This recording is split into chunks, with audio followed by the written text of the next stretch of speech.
7-8. Simak baik-baik ya. Di sini ada unsur intrinsik hikayat. Yang pertama, tema. Seekor kera yang menjadi raja.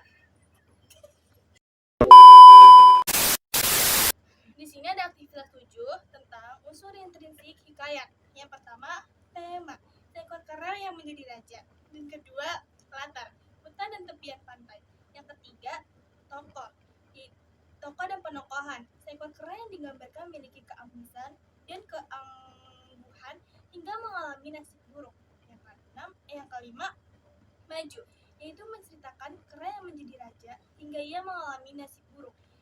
Yang keenam, yaitu ada amanat, ketidakabadian kekuasaan dan bahwa kesombongan bisa menghancur.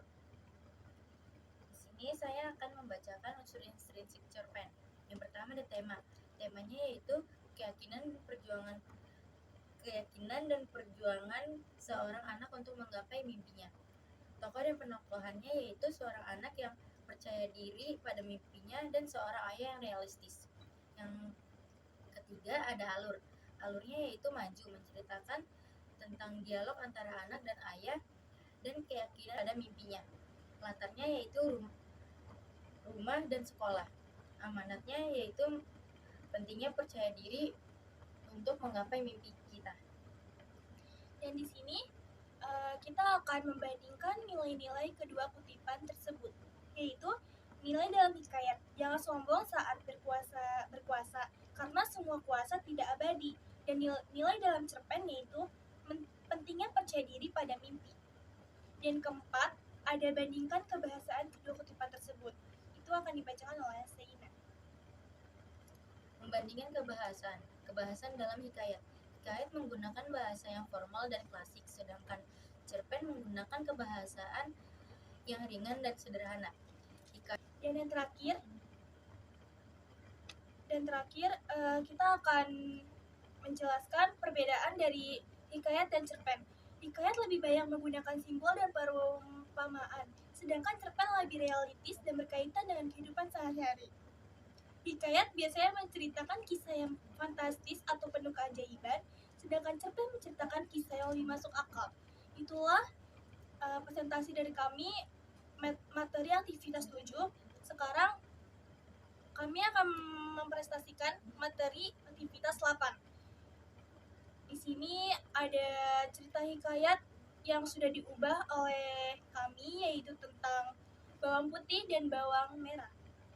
Di sebuah desa yang subur, hiduplah dua gadis tiri bernama Merah dan Putih. Meski tinggal di rumah yang sama, kehidupan mereka sangat berbeda. Putih selalu menjalani harinya dengan sabar, membantu pekerjaan rumah yang berat dan memenuhi perintah ibu tirinya.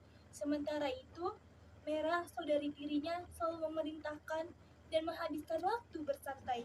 Suatu hari, saat sedang mencuci di sungai, Putih bertemu dengan seorang nenek tua yang terjebak di tengah arus sungai. Dengan sigap, Putih menolong nenek tersebut.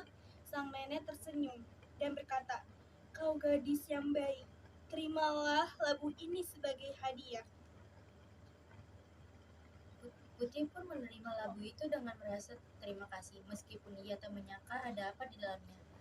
Namun ketika ia sampai di rumah dan membuka labu itu, ia terkejut karena labu